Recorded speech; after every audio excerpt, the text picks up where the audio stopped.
Hello friends, Baakiyalakshmi serial next எபிசோடுக்கான review வேணும்னு பார்க்கலாம் வாங்க. சேனலை சப்ஸ்கிரைப் பண்ணிக்கோங்க, மறக்காமல் பெல் ஐகானையும் கிளிக் பண்ணிக்கோங்க. பாக்கியாவுக்கு ஒன்றுமே புரியல. எப்படியாவது செலியனை மீட்டு கொண்டு வந்துடணும். செனி பாவம், அவனை நினச்சி அழுதுகிட்டே இருப்பா. அது மட்டும் இல்லாமல் செலியன் ஜெயிலுக்குள்ளே ரொம்ப கஷ்டப்பட்டுக்கிட்டு இருக்கான்.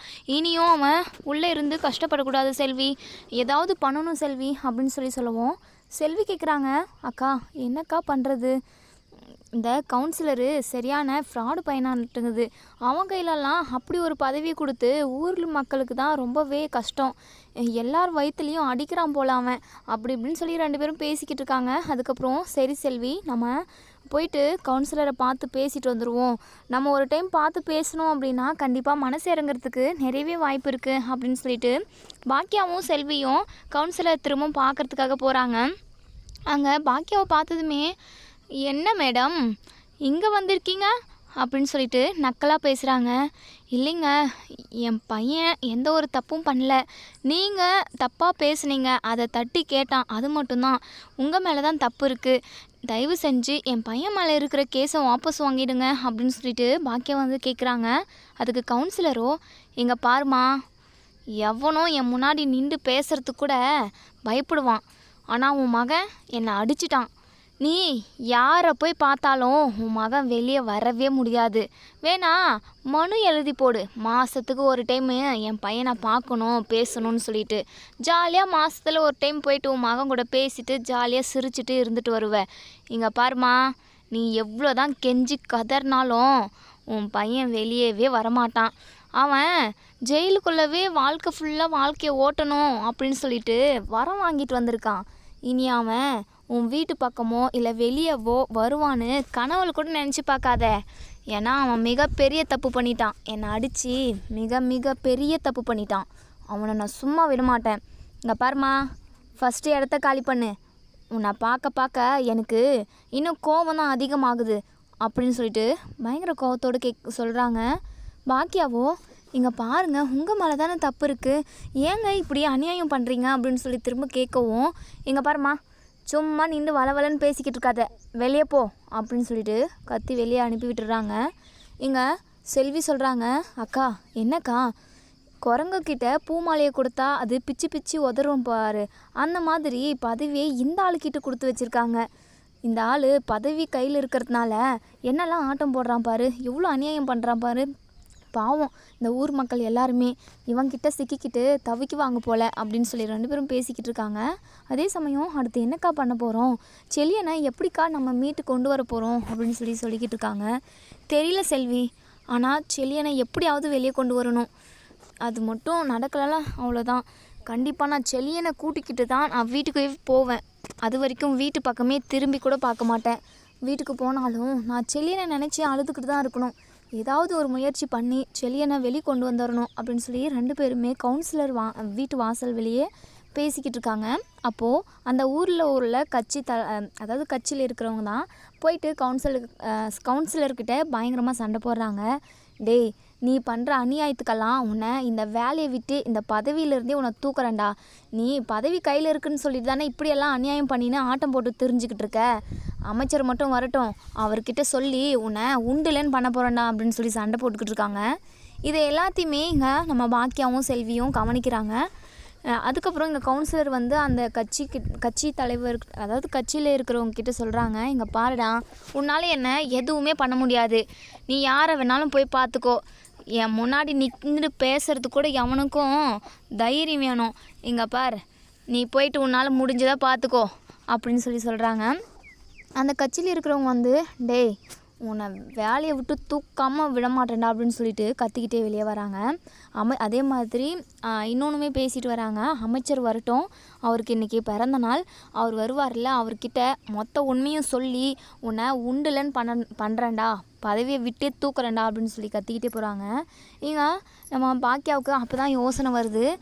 இவங்கக்கிட்ட, அதாவது இந்த கட்சியில் இருக்கிறவங்க, அதாவது நம்ம கவுன்சிலர்கிட்ட சண்டை போட்டு போனாங்களே, அவங்கக்கிட்ட பேசினா நமக்கு ஏதாவது ஒரு உதவி அதாவது ஹெல்ப் கிடைக்கும், செலியனை வெளியே கொண்டு வரத்துக்காக அப்படின்னு சொல்லி யோசிக்கிறாங்க.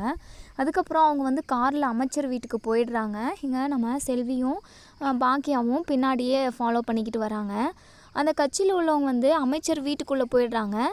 சரி வா நம்மளும் உள்ளே போயிட்டு அவங்கக்கிட்ட உதவி கேட்போம், அமைச்சர்கிட்ட பேசுகிறதுக்கு இவர் கண்டிப்பாக நமக்கு உதவி செய்வார் அப்படின்னு சொல்கிறாங்க.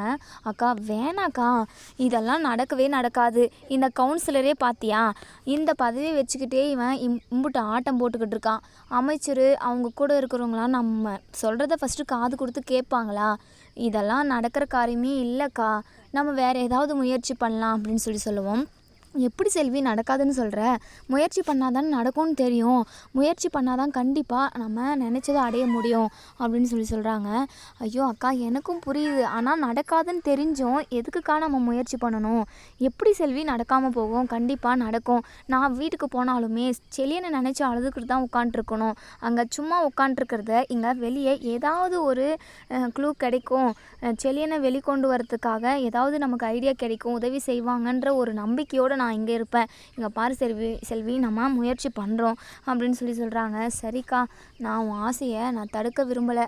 எப்படியோ நம்ம சொல்கிறத காது கொடுத்து கேட்டால் அதுவே போதும். சரி வா நம்ம உள்ளே போவோம் அப்படின்னு சொல்லிட்டு 2 பேரும் உள்ளே போகிறாங்க. உடனே அங்கே இருந்த வாட்ச்மேன் வந்து, இங்கே பாருமா உள்ளெல்லாம் போகக்கூடாது, இன்றைக்கி அமைச்சருக்கு பிறந்த நாள், அவர் வருவார், பெரிய பெரிய ஆளுங்கள்லாம் வருவாங்க, நீங்கள்லாம் இங்கே இருக்கக்கூடாது, போங்கம்மா. ஏதாவது மனு எழுதி கொடுக்கணுமா? நீங்கள் திங்கக்கிழமை வந்துடுங்க, இப்போல்லாம் எதுவும் எழுதி கொடுக்க முடியாது, நாளைக்கு இல்லை நாளை மறுநாள் இது வாங்க அப்படி இப்படின்னு சொல்லிட்டு அனுப்பி விட்டுடுறாங்க.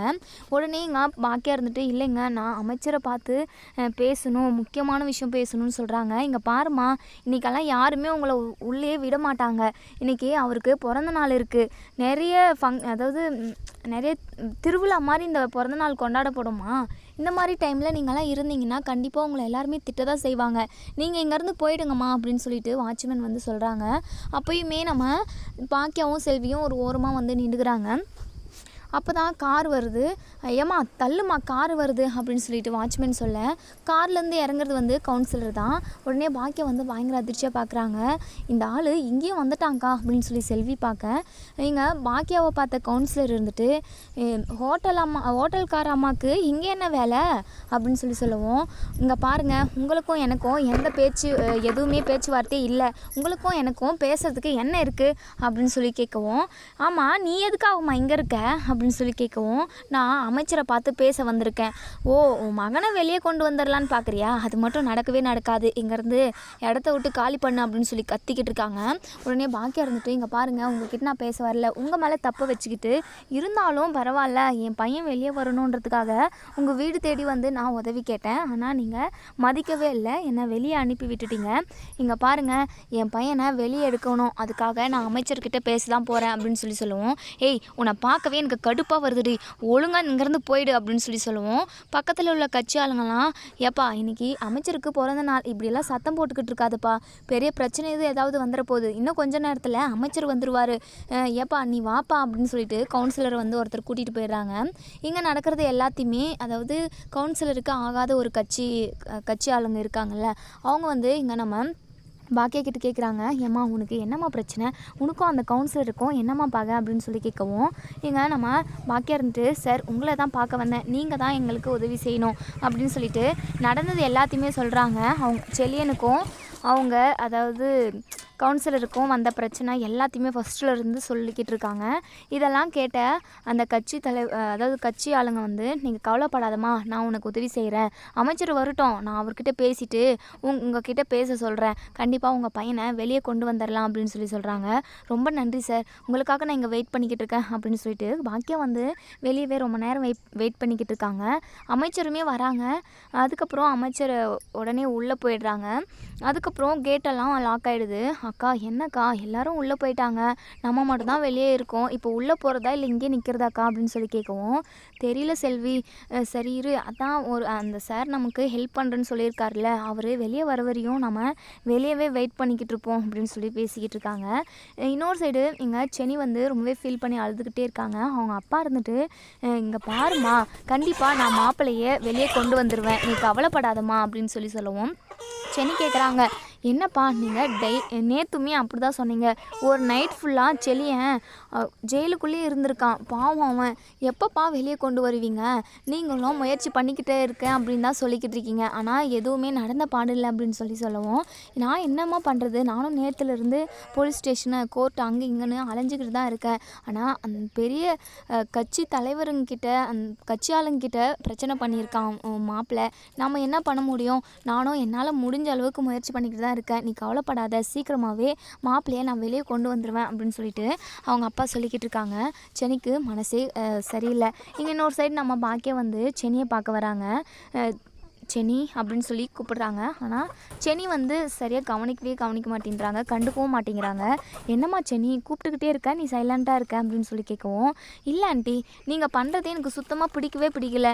முன்னெல்லாம் நீங்கள் அதாவது அதுக்கு முன்னாடியெல்லாம் உங்ககிட்ட நான் ரொம்ப க்ளோஸாக இருந்தேன், எந்த பிரச்சனை வந்தாலுமே உங்கள் பக்கம் தான் சப்போர்ட்டிவாக நான் நிற்பேன். ஆனால் இப்போ எனக்கே உங்களை பிடிக்கல, நீங்கள் ரொம்ப சுயநலமாக இருக்கீங்க ஆண்டி, உங்களால் தான் இப்போ செலியன் வந்து ஜெயிலுக்குள்ளே இருக்கான் அப்படின்னு சொல்லவும், எங்கள் செனி, செலியை வந்து ஜெயிலுக்குள்ளே இருக்கிறதுக்கும் எனக்கும் எந்த சம்மந்தமும் இல்லை, என் மேலே எந்த தப்பும் இல்லைம்மா, நீ புரிஞ்சுப்பன்னு நினைக்கிறேன், எவ்வளோ கஷ்டம் வந்திருக்கு, அப்போல்லாம் நீ என் கூட நின்றுருக்க, எனக்கு நல்லாவே தெரியுமா, கண்டிப்பாக நீயும் செலியனும் ஒன்று சேர்ந்து சந்தோஷமாக வாழணும்னு தான் நான் நினைக்கிறேன், என் பையனை ஜெயிலுக்குள்ளே இருக்க வச்சுட்டு நான் சந்தோஷமாக இருக்க முடியுமாம்மா, எப்போ அவனை வெளியே கொண்டு வந்துடலாம், என்ன முயற்சி பண்ணலான்னு தான் நான் பார்த்துக்கிட்டு இருக்கேன், இப்போ கூட அமைச்சரை பார்த்து பேசலான்னு சொல்லி தான் வெயிட் பண்ண சொல்லியிருந்தாங்க, உடனே உன்னை பார்த்துட்டு போயிடுவேன்னு சொல்லிட்டு உங்ககிட்ட பேசுகிறதுக்காக வந்தேன், சரிம்மா நான் போயிட்டு அமைச்சரை பார்த்து பேசிவிட்டு என்ன ஏதுன்னு விசாரிச்சுட்டு வந்துடுறேம்மா, கண்டிப்பாக செலியனை வெளியே கொண்டு வந்துடலாம் அப்படின்னு சொல்லிட்டு இங்கே நம்ம பாக்கியாவும் செல்வியும்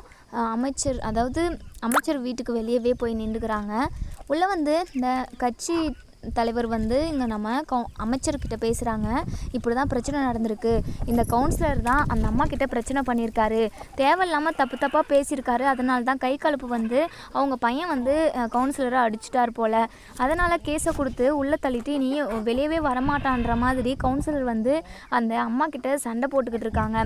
இங்கே பாருங்கள் சார், இந்த கவுன்சிலர் பண்ணுறது சுத்தமாக சரியில்லை, நீங்கள் தான் அவங்களுக்கு உதவி செய்யணும், சின்னதாக ஹோட்டல் வச்சு நடத்திக்கிட்டு வராங்க, அவங்கக்கிட்ட எப்படி சார் இவங்க பிரச்சனை பண்ணலாம், தப்பு இருந்தால் கூட பரவாயில்ல, தப்பே இல்லைன்றப்ப எப்படி சார் இதெல்லாம், நீங்கள் தான் அவங்களுக்கு உதவி செஞ்சு அவங்க பையனை வெளியே கொண்டு வரணும்னு சொல்லிட்டு அமைச்சர்கிட்ட இங்கே அந்த கட்சி தலைவர் வந்து பேசுகிறாங்க. சரிங்க, அவங்க வர சொல்லுங்கள் அப்படின்னு சொல்லிட்டு எங்கள் அமைச்சர் வந்து சொன்னதுமே ஒருத்தர் வந்து கூப்பிட்றதுக்காக வராங்க. மேடம், உங்களை அமைச்சர் வர சொல்கிறாங்க அப்படின்னு சொன்னதுமே பாக்கியாவுக்கு ரொம்பவே சந்தோஷமாக இருக்குது. என்ன சொல்கிறீங்க, எங்களே தானா, இதோ வரோம் அப்படின்னு சொல்லிட்டு உடனே உள்ளே போகிறாங்க. உடனே செல்வி இருந்துட்டு, அக்கா நம்ம நினச்ச மாதிரியே செலியனை வெளியே கொண்டு வந்துடலாம், எப்படியோ நீங்கள் அமைச்சர்கிட்ட நல்ல விதமாக பேசி எப்படியாவது செலியனை வெளியே கொண்டு வர மாதிரி பாருங்கக்கா அப்படின்னு சொல்லவும், ஆமாம் செல்வி, எனக்கே இப்போ தான் ரொம்ப சந்தோஷமாக இருக்குது, நான் சொல்கிற விஷயத்த அவங்க காது கொடுத்து கேட்டாவே போதும், அவங்களே வந்து நமக்கு உதவி செய்வாங்க அப்படின்னு சொல்லிட்டு நம்ம பாக்கியம் வந்து ரொம்பவே சந்தோஷமாக போகிறாங்க. இங்கே கவுன்சிலருக்கு பயங்கரமாக டென்ஷன் ஆகுது, எங்கே இந்த அம்மா அமைச்சர்கிட்ட பேசி செலியனை வெளியே கொண்டு வந்துருவாங்களோன்னு சொல்லிட்டு ரொம்பவே பதட்டமாக இருக்காங்க. இங்கே பாக்கியா வந்து அமைச்சரை பார்த்து வணக்கம் சார் அப்படின்னு சொல்லவும், வணக்கம்மா, என்னம்மா பிரச்சனை, என்னம்மா நடந்தது அப்படின்னு சொல்லி கேட்கவும், ஃபஸ்ட்டுலேருந்து ஹோட்டல் வச்சதுலேருந்து அந்த கவுன்சிலர் வந்து என்னெல்லாம் பிரச்சனை பண்ணானோ அது மட்டும் அவன் பேசின விதம், பேசின வார்த்தை எல்லாத்தையுமே சொல்கிறாங்க, சண்டை நடந்தது வரைக்கும் சொல்கிறாங்க. அதுக்கப்புறம் இங்கே தப்பு வந்து கவுன்சிலர் மேலே தான் இருக்குன்ற விஷயத்தையுமே நம்ம அமைச்சர் வந்து புரிஞ்சுக்கிறாங்க. என்னப்பா இது, எதுக்காகப்பா இப்படியெல்லாம் பண்ணிக்கிட்டு இருக்க, ஊர் மக்களுக்கு நல்லது செய்வீங்க அப்படின்றதுக்காக தான் இந்த பதவியே உங்களுக்கு கொடுக்குறோம், இப்படி இருக்கிறப்ப நீங்கள் எதுக்காக இப்படி சின்னதாக ஹோட்டல் வச்சு நடத்துகிறவங்க கிட்டலாம் சண்டை போட்டுக்கிட்டு இருக்கீங்க, இதெல்லாம் ரொம்ப தப்புப்பா, அதுக்கப்புறம் இந்த பதவியிலேருந்தே உன்னை தூக்கிடுவேன் அப்படின்னு சொல்லிட்டு மிரட்டுறாங்க. எங்கள் கவுன்சிலருக்கு ரொம்பவே பதட்டமாகவும் இருக்குது. சார், இவங்க தான், இங்கே பார்ப்பா, நீ எதுவுமே பேசாத, அவங்க சொன்னதுலேருந்தே எந்த பக்கம் நியாயம் இருக்குன்னு எனக்கு நல்லாவே தெரிஞ்சு போச்சு, நீ ஏதோ ஒரு திருட்டு வேலை பண்ணியிருக்க, இங்கே பார், நீ இந்த பதவியிலே இருக்கக்கூடாது, ஒன்று நீ ஜெயிலில் இருக்கணும் 1 வருஷம், அதுக்கப்புறம் வேணா பாவன் பார்த்து பதவி கொடுக்கலாமா வேணாமான்னு நான் யோசிக்கிறேன், இப்போது நீ வெளியவே இருக்கக்கூடாது அப்படின்னு சொல்லிட்டு போலீஸ் கால் பண்ணி எங்கள் கவுன்சிலரை வந்து அரெஸ்ட் பண்ண சொல்லிடுறாங்க. கவுன்சிலருக்கு பயங்கர டென்ஷன் ஆகுது, அரெஸ்ட் பண்ணி கூட்டிகிட்டும் போயிடுறாங்க. இங்கே நம்ம அமைச்சருமே கூடவே போலீஸ் ஸ்டேஷனுக்கு வந்து செலியன் மேலே இருக்கிற கேஸ் அவங்களே வாபஸ் வாங்க சொல்கிறாங்க. அதுக்கப்புறம் செலியனுமே வெளியே கொண்டு வராங்க. உடனே பாக்கியா வந்து, செலியா என்னை மன்னிச்சிருடா, என்னால் தான் நீ இந்த நைட் ஃபுல்லாக அதாவது ஒரு நாள் நைட் ஃபுல்லாக நீ ஜெயிலில் கஷ்டப்பட்ட, சாரிடா, இந்த அம்மாவை மன்னிச்சிடுடா அப்படின்னு சொல்லவும், உடனே நம்ம செல்லியில் இருந்துட்டு அதெல்லாம் இருக்கட்டும் விடுமா அப்படின்னு சொல்கிறாங்க. அதுக்கப்புறம் அமைச்சர் வந்ததுமே நம்ம பாக்கியா இருந்துட்டு ரொம்ப ரொம்ப நன்றி சார், உங்களை மாதிரி அதாவது உங்களை மாதிரி நல்லவங்க இருக்கிறதுனால தான் எங்களை மாதிரி ஏழைங்கள்லாம் கொஞ்சம் நிம்மதியாக இருக்க முடியுது. இந்த மாதிரி கவுன்சிலர் மாதிரி இருக்கிற ஆளுங்களால தான் நிறைய மக்கள், அப்பாவி மக்கள் பாதிக்கப்படுறாங்க. ரொம்ப நன்றி சார், என் பையன் வெளியே வந்ததுக்கு நீங்கள் தான் காரணம் அப்படின்னு சொல்லிட்டு நம்ம பாக்கியா நன்றி சொல்கிறாங்க. இங்கே அமைச்சரோ, இங்கே பாருமா, இதுதான் எங்களோட வேலை, நியாயம் எது நீதி எது, மக்களுக்கு என்ன தேவை, இது எல்லாத்தையும் பார்த்து செய்கிறதுக்காக தான் நாங்கள் இருக்கோம். நீ எதுக்காகம்மா எனக்கு நன்றி சொல்ல, நன்றியெல்லாம் தேவையில்லைம்மா அப்படின்னு சொல்லிடுறாங்க. அதுக்கப்புறம் பாக்கியாவுக்கு ரொம்பவே சந்தோஷம். செல்வி இருந்துட்டு, அக்கா நினச்ச மாதிரி எப்படியோ அமைச்சரை பார்த்து பேசி நீ செல்லியன் தம்பியை வெளியே கொண்டு வந்துட்ட, நீ போக்கா, நீ வேறு மாதிரி தான், வேறு லெவல்க்கா, நீ எவ்வளோ பிரச்சனை வந்தாலும் தைரியமாக நிற்கிற, எனக்கு ரொம்ப சந்தோஷமாக இருக்குக்கா, எப்படியோ செல்லியன் தம்பியை நம்ம வெளியே கொண்டு வந்துட்டோம் அப்படின்னு சொல்லிட்டு ரொம்பவே சந்தோஷப்படுறாங்க. இங்கே ஜெயிலில் இருந்தே இங்கே அந்த கவுன்சிலர் பாக்கியாவை முறைக்கிறாங்க. ஆனால் இந்த அளவுக்கு தைரியமாக அமைச்சர்கிட்ட பேசி அவங்க மகனை வெளியே கொண்டு வந்துட்டாலே இவ அப்படின்னு சொல்லிட்டு மிரண்டு போயிடுறாங்க பாக்கியாவை பார்த்து. ஒரு வழியாக அந்த கவுன்சிலரை ஜெயிலுக்குள்ளே தள்ளின மாதிரி ஆச்சு, நம்ம செல்லியனை வெளியே கொண்டு வந்த மாதிரி ஆச்சு. அதுக்கப்புறம் செல்லியனை கூட்டிகிட்டு நேராக செனி அவங்க வீட்டுக்கு தான் போகிறாங்க. செல்லியனை பார்த்ததுமே செனிக்கு ரொம்பவே சந்தோஷம். உடனே கட்டி பிடிச்சிக்கிறாங்க.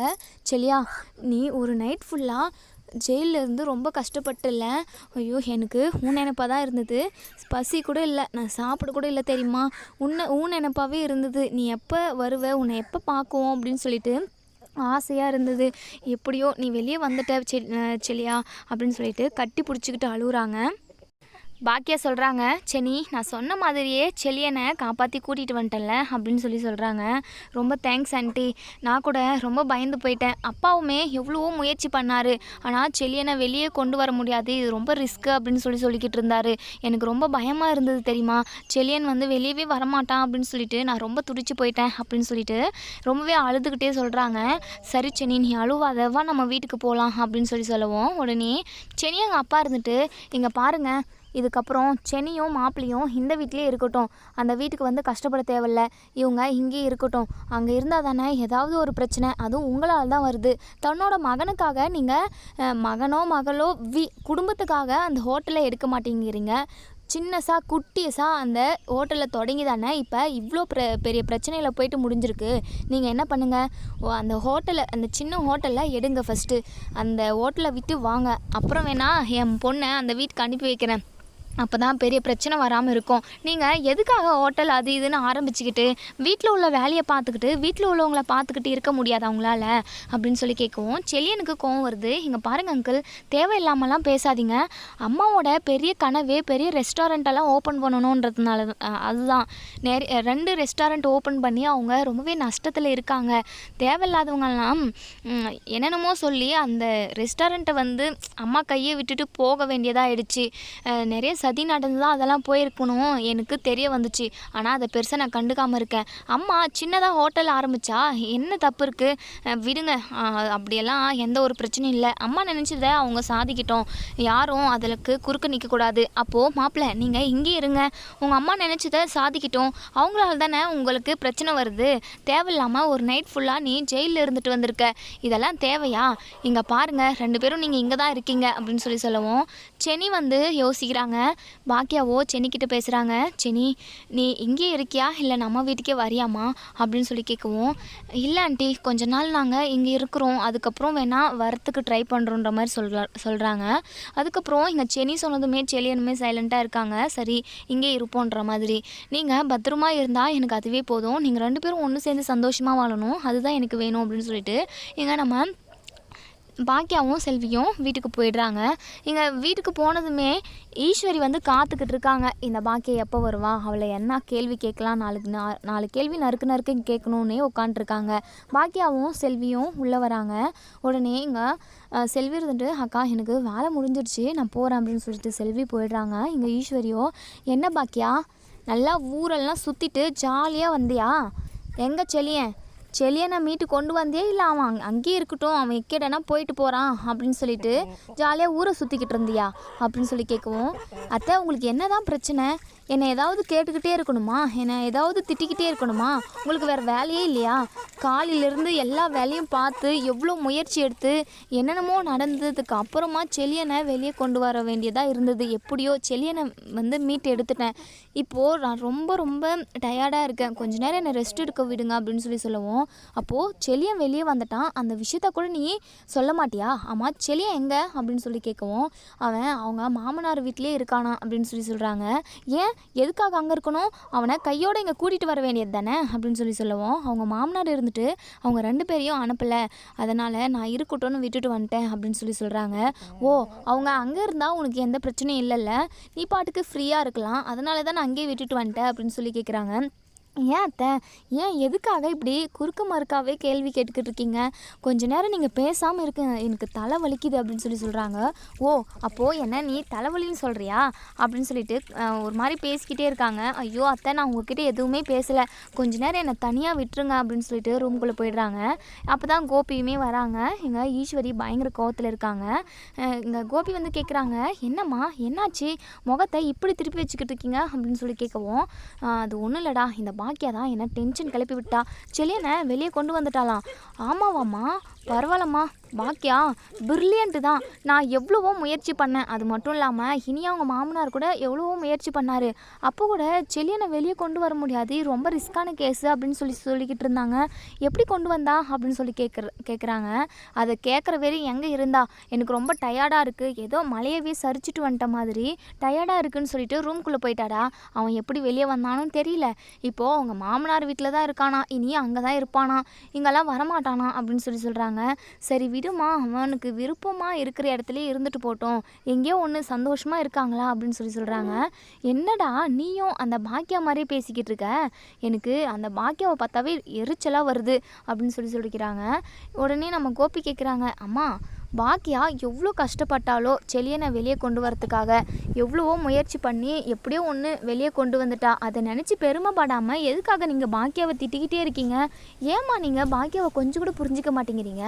ஒரு காலத்தில் பாக்கியா பார்க்க தான் நீங்கள் எப்போவுமே பேசுவீங்க, பாக்கியாவை புரிஞ்சிக்காமல் நான் தான் அவளை ரொம்பவே அதாவது இன்சல்ட் பண்ணி பேசுவேன், அவளை ரொம்ப கஷ்டப்படுத்துவேன். ஆனால் இன்றைக்கி அவளை பற்றி நான் புரிஞ்சுக்கிட்டு அவளுக்கு ஏற்ற மாதிரி நான் நடந்துக்கிட்டு இருக்கேன். நீங்கள் என்னடானா பாக்கியாவை எந்த நேரமும் திட்டிக்கிட்டே இருக்கீங்க அப்படின்னு சொல்லவும், என்னடா பொண்டாட்டி பாசம் வந்துருச்சோ, பொண்டாட்டி பக்கம் சப்போர்ட் பண்ணி பேசுகிற அப்படின்னு சொல்லவும், இல்லைம்மா நான் நியாயத்தை தானே பேசுகிறேன், பாக்கியா மேலே என்ன தப்பு இருக்குது? அவளுக்கு ஏதோ டயர்டாக இருக்கும் போல், அதனால் ரெஸ்ட் எடுக்க போகிறா, அதில் என்ன தப்பு இருக்குது? ரெஸ்ட் எடுக்கட்டுமே, மெதுவாக தான் வரட்டும், அதுக்கப்புறம் என்ன நடந்துச்சு எது நடந்துச்சுன்னு நம்ம கேட்டுக்குவோம் அப்படின்னு சொல்கிறாங்க. ஆமாம், நீ உன் பொண்டாட்டியை போய் விட்டு கொடுப்பியா அப்படின்னு சொல்லி பேசிக்கிட்டு இருக்காங்க. அப்போ தான் நம்ம இனியும் இங்கே பாக்கியாவுக்கு கால் பண்ணுறாங்க. பாக்கியா ஃபோன் அட்டன் பண்ணுறதில்ல, டயர்டாக இருக்கிறதுனால தூங்கிடுறாங்க. உடனே நம்ம கோபிக்கு கால் பண்ணுறாங்க. டாடி அண்ணன் எப்படி டாடி இருக்கான், வந்துருச்சா அப்படின்னு சொல்லி கேட்கவும், ஆஹா அம்மா மீட்டு கொண்டு வந்துட்டா, ஜெயிலில் விட்டு வெளியே வந்துட்டான் அப்படின்னு சொல்கிறாங்க. ரொம்ப சூப்பர் டாடி, எனக்கு இப்போ தான் ரொம்ப சந்தோஷமாக இருக்குது.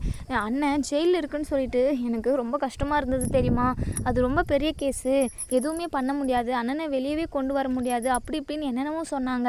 அம்மா எப்படி டாடி அண்ணனை வெளியே கொண்டு வந்தது அப்படின்னு சொல்லி கேட்குறாங்க. எனக்கே தெரியல, இனிமே தான் அம்மா கிட்ட கேட்கணுண்டா செல்லம். சரி நீ சாப்பிட்டியா அப்படின்னு சொல்லி கேட்குறாங்க.